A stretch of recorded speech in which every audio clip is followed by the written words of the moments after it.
মাদ্রাসায় শিখানো হচ্ছে না, তাহলে 23 বছরের একটা ছেলে আমাকে তুই বলতে পারে না। হ্যাঁ, আচ্ছা আরো বলি, আমি বাংলাদেশে বর্তমানে জীবিত যত লোক আছে, আমি চ্যালেঞ্জ করে বলতে পারি, এটা আমি বাংলাদেশ টেলিভিশনও বলে আসছি আসার আগে, ওরা আমাদেরকে থাকতে দিয়েছে, ওরা আমাদেরকে অ্যাসাইলাম দিয়েছে আমরা বিপদে পড়েছি বলে, বা আমরা বৈধভাবে গিয়েছি, ওরা আমাদেরকে চাকরি বাকরি ব্যবসা করার সুযোগ দিয়েছে বলে, উন্নত জীবনের সুযোগ দিয়েছে বলে। কিন্তু আমরা গিয়ে অনেকে অনেক কিছু করেছি। আমাদেরকে কেউ বলে নাই যে আপনি গিয়ে ওই যে সিরিয়াতে গিয়ে আইসিসি যোগ দিয়ে যুদ্ধ করতে, কিন্তু আমরা গিয়েছি, আমাদের অনেক ছেলে পেলে গিয়েছে। এই যে যদি বিএনপি কোনো কারণে ক্ষমতা আসে, যেদিন থেকে আসবে ওই দিন থেকে ছাল মানে চামড়া উঠানোর দায়িত্ব হচ্ছে একজন সাংবাদিকের।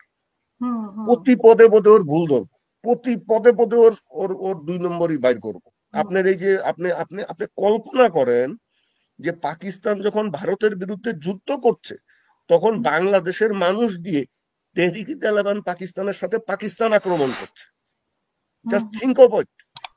এবং মানে এটা চিন্তা চিন্তা করা যায়, এগুলো ঘটছে বাংলাদেশে। এরা এরা আমাদের এই কিসের ইসলাম কায়েমের কথা বলে? হ্যাঁ, এই মুসলমান জাতি হিসাবে এরা নিজেদেরকে কেমনে উপরে নিতে হয় এরা একবারও চিন্তা করছে না। উদ্ভট উদ্ভট এক একটা থিওরির মধ্যে আছে, প্রত্যেকটা দেশ একটার পর একটা নিজেরা ধ্বংস করছে, ধ্বংস করে আবার দোষ দিচ্ছে অমুকে ধ্বংস করছে। আরে ভাই, অমুকে ওই জায়গায় আসলো কিভাবে? কোন জাতি আমাকে দেখাক যে, আপনি দেখেন হিন্দুদের মধ্যে যে ভারতে, তা সেখানে উগ্রবাদ আছে, আরএসএস আছে, বিশ্ব হিন্দু সভা আছে, কিন্তু তারা একবার কি কোনোদিন শুনেছেন যে আরএসএস এর কেউ ভারতীয় সেনাবাহিনীর বিরুদ্ধে যুদ্ধ করেছে, বা কাউকে হত্যা করেছে, আত্মঘাতী বোমা বিস্ফোরণ করেছে, বা কোনো মন্দিরে আক্রমণ করেছে? আচ্ছা, হুম। তারপরে ইসরায়েলের ইহুদিদের মধ্যে আছে কাচ পার্টি, চরম মানে একটা উগ্রবাদী দল। তারা এই যে বাচ্চারা যখন 7-8 বছর বয়স হয় তখন থেকে অস্ত্র চালানো শিখায় তাদেরকে। কিন্তু তাদেরকে কি কোনোদিন শুনেছেন যে তারা তাদের উপাসনালয় সিনাগগে আক্রমণ করেছে, ইসরায়েলি সেনাবাহিনীর উপরে আক্রমণ করেছে, আত্মঘাতী বোমা বিস্ফোরণ করেছে? কিন্তু আপনি কি শুনবেন? এই আফগানিস্তানে মসজিদের মধ্যে, পাকিস্তানের পেশোয়ারে মসজিদের মধ্যে জুম্মার নামাজের সময় আত্মঘাতী বোমা বিস্ফোরণ করে 250 লোক মেরে ফেলতেছে, হুম। বাচ্চাদেরকে মেরে ফেলতেছে, সে স্কুলে আক্রমণ করে পেশোয়ারে। আপনি এগুলা শুনবেন কি বলে, এগুলা কোলাটারাল ড্যামেজ, ইসলাম কায়েম করছে, এগুলা হতেই পারে। আমি যখন এগুলার প্রতিবাদ করে মাঝে মাঝে লিখতাম, তখন আবার এই ছেলে পেলে গুলো এসে বলতো, হ্যাঁ এগুলা হতেই পারে, ওগুলো ওরা কাফের। তা এখন সবাই যদি কাফের হয়, তাহলে মুসলমানকে আপনারা নিজেরাই মুসলমানদেরকে কাফের বানাচ্ছেন, আপনি কিসের ইসলাম কায়েম করবেন? ভদ্রতা, নম্রতা, সহনশীলতা এটাই যখন শেখেন নাই, আপনার মাদ্রাসায় শিখানো হচ্ছে না, সরি টু সে দ্যাট, আপনার মাদ্রাসায় শিখানো হচ্ছে না, তাহলে 23 বছরের একটা ছেলে আমাকে তুই বলতে পারে না। হ্যাঁ, আচ্ছা আরো বলি, আমি বাংলাদেশে বর্তমানে জীবিত যত লোক আছে, আমি চ্যালেঞ্জ করে বলতে পারি, এটা আমি বাংলাদেশ টেলিভিশনও বলে আসছি আসার আগে, এই এই মে মাসে, বাংলাদেশে ভারতীয় গোয়েন্দা সংস্থা রয়ের তৎপরতা নিয়ে আমার থেকে বেশি কেউ লিখেছে কিনা? কেউ লেখে নাই। আপনার তো এটা নিয়ে বই আছে আমি মানে। 34 বছর ধরে ভারতীয় আধিপত্যবাদ নিয়ে লিখছি, আমি এই ভারতীয় ইন্টেলিজেন্স নিয়ে লিখছি, এবং এটা নিয়ে আমার একটা বিখ্যাত বই আছে, যেটা বিভিন্ন গোয়েন্দা সংস্থায় পড়ানো হয়, এমনকি ভারতেও পড়ানো হয়। আর ভারতীয় গোয়েন্দা সংস্থা কিভাবে কাজ করে, আমি মনে করি যে বর্তমানে জীবিতদের মধ্যে আমার থেকে তাদের প্যাটার্ন কেউ বেশি জানে, এটা আমি চ্যালেঞ্জ করে বলছি। হ্যাঁ, হুম। আমার যারা অনেকে সিনিয়র ছিলেন, তারা এখন আল্লাহ দুনিয়া থেকে নিয়ে গেছেন, তারা অনেকে আমার থেকে ভালো জানতেন, কিন্তু তারা আমাদের মুরব্বী ছিলেন, আমাকে শিখিয়েছেন হাতে কলমে।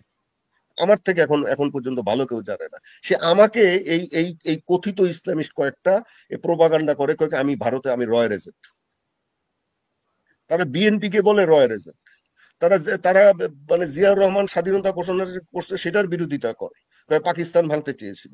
তো পাকিস্তান ভাঙতে চাবে না তো কি, তো ওই ওই সময় পাকিস্তান রাখবে? যারা আমাদের দেশকে আক্রমণ, আমাদের জাতিকে আক্রমণ করেছে, নির্বাচনের পরে ক্ষমতা আসতে দিন, সেখানে জিয়াউর রহমান বসে বসে থাকবে? এই সমস্ত কথাবার্তা যখন বলা হয়, এদেরকে কি বলবেন আপনি? এরা কি চায়? এরা বাংলাদেশের কি চায়?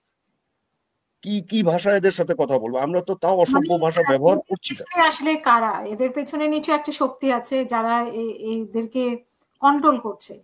তাদের শুনেন, উদ্দেশ্য। এদের পিছনে কোনো শক্তি লাগে না। এরা নিজেরাই নিজেরা, আপনি বলেন, আপনি ওই যে যেই ছেলেগুলা এরকম এসে নিজেরা আইডি তৈরি করছে, আপনি আপনি দেখবেন যে এইটা হলো এক ধরনের ওই যে ইউটোপিয়া। আপনি যদি ইউটোপিয়া নিয়ে লেখাপড়া করেন, যেমন কমিউনিজম একটা ইউটোপিয়া ছিল, এটা কাউকে বলতে হয় না, মাথার মধ্যে একবার যদি ঢুকে যায়, এই যে গণতন্ত্রের সাথে ইউটোপিয়া বা কমিউনিজমের পার্থক্যটা কি, বা ধর্মীয় রাজনীতির পার্থক্যটা কি? গণতন্ত্র সমস্ত মত পথকে বিকশিত হতে দেয়, আর এরা ওদেরটা ছাড়া কাউকে সহ্য করবে না। যেমন আমি আজ পর্যন্ত, আমাকে গালি দেওয়ার পরও আমি কোনোদিন, কেউ বলতে পারবে না আমি ফেসবুকে বা কোনো জায়গায় কাউকে একটা গালি দিয়েছি। তার কারণ ওইটা মেনটেন করতে হয়। আপনি তাকে প্রতিবাদ করেন, আপনি তাকে সভ্য ভাষায় বলেন যে আপনার এই তথ্যটা ঠিক না, আপনি কথাটা বলছেন এটা হয়তো ভুল, আপনি রেফারেন্স দেন।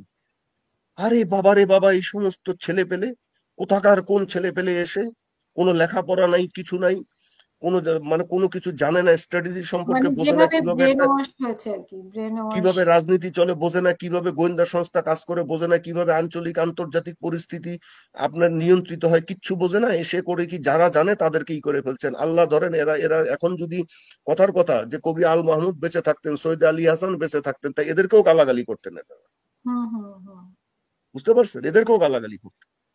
সৈয়দ আলী হাসানদের মতো লোকজনকে, তারপরে ধরেন এই যে যারা আখতারুল আলম সাংবাদিক ছিলেন, সানাউল্লাহ নুরি, তারপরে যারা আমানুল্লাহ কবির, এরাও যদি বেঁচে থাকতেন এদেরকেও এরা গালাগালি করত। হুম।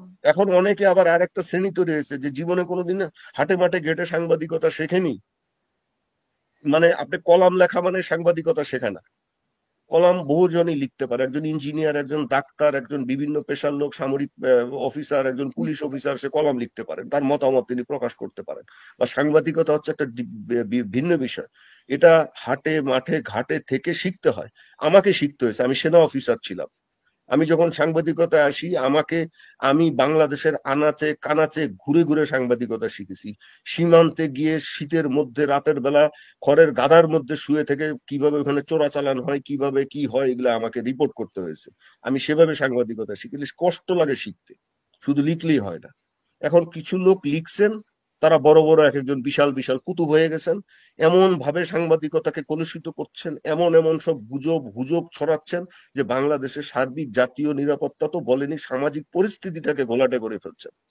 সবচেয়ে বড় বিষয় যে দেখেন, আমরা একটা সংখ্যাগরিষ্ঠ মুসলিম রাষ্ট্র, প্রতিটা মুসলিম রাষ্ট্র পৃথিবীতে সব সময় টার্গেটেড থাকে, এটা মনে রাখতে হবে। এবং এই দোষটা আমাদের, এই দোষটা অন্য কারো না, কারণ আমরা উগ্রতার মধ্যে যাই বলেই টার্গেটেড হই। আমাদেরকে কেউ বলে নাই লন্ডনে গিয়ে ওইখানে গিয়ে মানে যাতা করার, বা আমেরিকাতে নিউ ইয়র্কে গিয়ে যাতা করার। ওরা আমাদেরকে থাকতে দিয়েছে, ওরা আমাদেরকে অ্যাসাইলাম দিয়েছে আমরা বিপদে পড়েছি বলে, বা আমরা বৈধভাবে গিয়েছি, ওরা আমাদেরকে চাকরি বাকরি ব্যবসা করার সুযোগ দিয়েছে বলে, উন্নত জীবনের সুযোগ দিয়েছে বলে। কিন্তু আমরা গিয়ে অনেকে অনেক কিছু করেছি। আমাদেরকে কেউ বলে নাই যে আপনি গিয়ে ওই যে সিরিয়াতে গিয়ে আইসিসি যোগ দিয়ে যুদ্ধ করতে, কিন্তু আমরা গিয়েছি, আমাদের অনেক ছেলে পেলে গিয়েছে। সুতরাং সারা পৃথিবী করে কি মুসলমান দেশগুলোর দিকে নজর থাকে। এর জন্য মুসলিম সংখ্যাগরিষ্ঠ দেশগুলোকে অনেক সতর্কতার সাথে কাজ করতে হয়, অনেক কিছু বিবেচনা করতে। ধরেন আপনি মালয়েশিয়ার কথাই ধরেন, আপনি মালয়েশিয়াতে মাত্র 55 ভাগের মতো মুসলমান, কিন্তু তারপরেও মালয়েশিয়া একটা মুসলিম সংখ্যাগরিষ্ঠ রাষ্ট্র। তাকে অনেক অনেক কথা পৃথিবীতে শুনতে হয়, আবার সেটাকে মোকাবেলা করতে হয়, তারা অনেক সহনশীলতার সাথে মোকাবেলা করে। এবং আজকে মালয়েশিয়া একটা অনেক শক্তিশালী রাষ্ট্র। ইন্দোনেশিয়ার কথাই আপনি ধরেন, পৃথিবীর সবচেয়ে বড় মুসলিম রাষ্ট্র, সেটাও দেখেন আপনি কি সুন্দর করে তারা তাদের মানে সামরিক শক্তিকে এগিয়ে নিয়ে যাচ্ছে, অর্থনৈতিক শক্তিকে এগিয়ে নিয়ে যাচ্ছে মেইন স্ট্রিমের মধ্যে থেকে। আপনি তুরস্কের কথা তো বললামই। আপনি পাকিস্তান, এত যে সারা জীবন শুনে আসতেছেন পাকিস্তান ধ্বংস হয়ে যাবে, এইটা শেষ হয়ে যাচ্ছে, এইটা একটা ব্যর্থ রাষ্ট্র, পাকিস্তান ধ্বংস হয়েছে। আপনি পাকিস্তানের ইনফ্লেশন রেট আজকে মনে হয় গত 30 না 25 বছরের মধ্যে সবচেয়ে কম। তাদের আপনার যেভাবে যুদ্ধ করেছে তারা ভারতের বিরুদ্ধে গত মে মাসে, এটা অকল্পনীয়, অকল্পনীয়। আপনি দেখেন পাকিস্তানের সেনাপ্রধানকে আমেরিকার রাষ্ট্রপতি নিয়ে লাঞ্চের মানে দুপুরের খাবারের দাওয়াত দিচ্ছেন। আপনি কখনো শুনেছেন আমেরিকান রাষ্ট্রপতি একটা দেশের সেনাপ্রধানকে অফিসিয়ালি দুপুরের খাবারের দাওয়াত দেয়? দিচ্ছে। তো সুতরাং তারা কষ্ট করে মেরে কেটে ওই জায়গাটায় যাওয়ার চেষ্টা করছে। আপনি এরকম ভাবে যদি কাজ করতে হয়, অনেকগুলো জিনিস আছে, কৌশলী হতে হয়। আপনি পাকিস্তান দেখেন নিজেরা পারমাণবিক বোমা কি বানায় নাই? বানিয়েছে তো। তারা এই চীনের সাথেও মানে প্রযুক্তি নিয়ে জঙ্গি বিমান তৈরি করে। আবার আমেরিকার 140টা আপনার F-16 বিমানও তাদের মধ্যে আছে, এবং আবার আমেরিকা তাদেরকে সেই যে F-16 আপগ্রেড করার জন্য টাকাও দেয়। তো পাকিস্তান সরকার তো ওখানে গিয়ে মানে তাদের যা করা সেটা করে। আর বাংলাদেশে আমরা করছি কি, আপনি আমাদের মাল্টি রোল ফাইটার আনবো, সেই এক আনার জন্য যে কত রকমের কি কসরত চলতেছে, কি এক একজনের কথাবার্তা আমি চিন্তা করা যায় না। আপনি আপনার বলতেছেন যে এখানে চীনারা এসে এখানে কি ঘাঁটি করবে, এখানে ইন্ডিয়াকে খেয়ে ফেলবে, এই করবে সেই করবে। ভাই এগুলো করার, এগুলো বলে ভারতকে সুযোগ তৈরি করে দেওয়া আমাদের দরকার নাই।